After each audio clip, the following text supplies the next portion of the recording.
bienvenue dans l'émission Le Tête-à-Tête décideur consacrée aujourd'hui à l'amélioration des conditions de vie au travail. Alors résolument, les entreprises se veulent de plus en plus humanistes. Désormais, c'est sans tabou que l'on parle de bien-être au travail, de créativité, de fidélisation.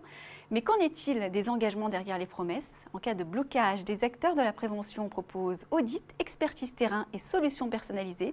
Quels constats terrain font-ils aujourd'hui? Quelles sont les solutions proposées et comment s'intègrent-elles? Pour nous en parler, Marjorie Dumont-Crisolago, fondatrice de l'entreprise Préventec Consulting. Bonjour. Bonjour. Quel état de lieu on peut faire aujourd'hui déjà des conditions de vie au travail en France? Alors on se rend compte que depuis 3-5 années, il y a une énorme évolution des conditions de travail en France. Alors déjà ça dépend effectivement des origines des différents groupes, parce que quelle que soit la nationalité des groupes, il y a une grande disparité, et la taille des groupes aussi.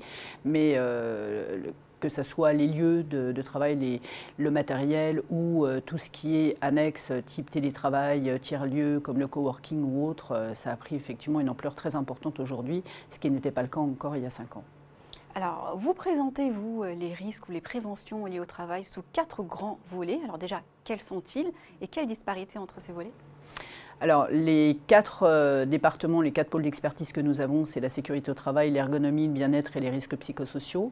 Quand on a créé la société il y a 14 ans, nous étions spécialisés que sur la sécurité au travail liée aux obligations légales en France. Et en fonction de l'évolution du marché, des attentes clients, nous avons créé les 3 autres départements donc, ces dernières années, l'ergonomie, les risques psychosociaux, donc il y a 12 ans, et puis le bien-être au travail il y a 5 ans, parce qu'il y a 12 ans ou 14 ans, on ne parlait pas de bien-être au travail en France. Et aujourd'hui, on peut dire que depuis 3 à 4 ans, l'ensemble de tous les départements fonctionnent très bien et sont homogènes en termes de chiffre d'affaires, contrairement à quelques années où on ne parlait que de sécurité au travail et non de bien-être, d'ergonomie ou de risques psychosociaux. Alors vous êtes très présente sur le terrain, forcément, j'ai envie de vous demander quel constat terrain vous faites aujourd'hui des entreprises que vous auditez, entre guillemets, et quelles seraient finalement les propositions que vous auriez envie de porter, législatives j'entends? Alors, il y a on est effectivement très présent parce qu'on a 400 clients de toute taille d'entreprise dans 18 secteurs d'activité sur toute la France. Mais on se rend compte qu'aujourd'hui, selon la culture des entreprises, la nationalité des entreprises, déjà il y a une grande disparité. Et selon les moyens des entreprises, entre les TPE, les PME et les grands comptes, il y a effectivement une grande disparité d'action. Tout le monde n'a pas les mêmes moyens.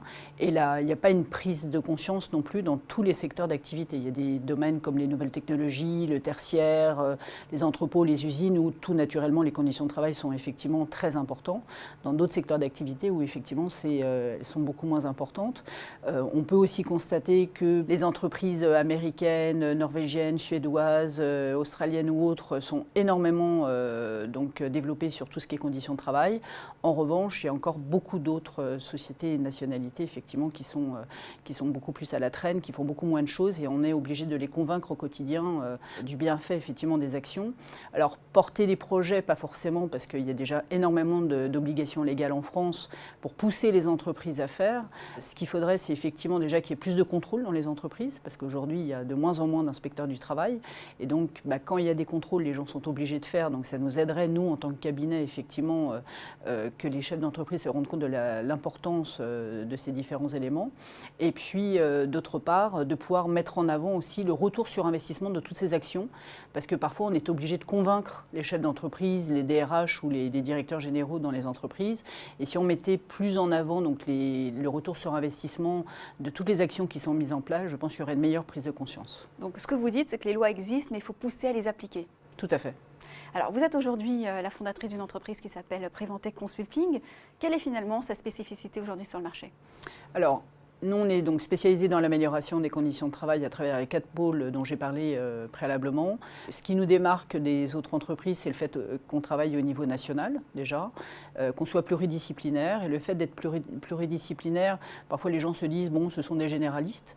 En fait, nous, on a des experts dans chacun des pôles. Des ingénieurs sécurité, des ingénieurs ergonomes, des psychologues. Et sur la partie bien-être, comme on a une grande variété de prestations, sur des ateliers bien-être, on a des rigologues, des ostéopathes, des nutritionnistes, etc. Donc on a effectivement cette spécificité d'avoir tout sous la même coupe et ne pas être obligé pour nos clients d'aller chercher différents cabinets pour pouvoir répondre à ces différents domaines d'expertise. Alors, contrairement à d'autres intervenants, vous intervenez, vous, sur toute la France. Comment s'articulent ces interventions concrètement sur le terrain ? Alors, on a décidé effectivement d'intervenir sur toute la France parce que on a beaucoup de clients nationaux. Des clients, on travaille beaucoup avec des chaînes de magasins, des chaînes d'hôtels qui ont des sièges par exemple à Paris, des entrepôts en province et puis des 400 magasins, 300 magasins ou 1000 magasins sur toute la France, etc. Donc il est important pour nos clients d'avoir un seul interlocuteur chez Preventec, un chef de projet. Et ensuite nos équipes se déplacent sur toute la France. On fait 70% de déplacements à peu près. Et donc soit ce sont nos collaborateurs experts qui se déplacent, ou soit on a aussi quelques partenaires qui sont des experts aussi dans leur domaine, comme des nutritionnistes, des ostéopathes, des rigologues ou autres, parce qu'on ne fait pas ces prestations au quotidien. Donc du coup, ça nous permet de nous appuyer sur les meilleurs experts sur le terrain. Aujourd'hui, votre victoire, c'est effectivement 14 ans de longévité, mais 14 ans de longévité en totale indépendance. Comment c'est possible aujourd'hui ? Alors, ce n'est pas tous les jours simple, surtout avec les 5 ans de crise qu'on vient de traverser de 2012 à 2015. On se bat tous les jours, on essaye d'être force de proposition, on est énormément à l'écoute de nos clients, donc on fait évoluer nos services et nos 4 départements et les différentes prestations grâce effectivement à l'écoute de nos clients. L'évolution du marché nous a beaucoup aidé aussi, donc on essaye d'avancer en fonction de ça. Et puis, on est innovant, on essaye d'être innovant au quotidien et je pense que c'est ce qui fait aussi la force de Preventec aujourd'hui. En plus d'être présent au niveau national, on est sans cesse en train de repenser en fait nos prestations.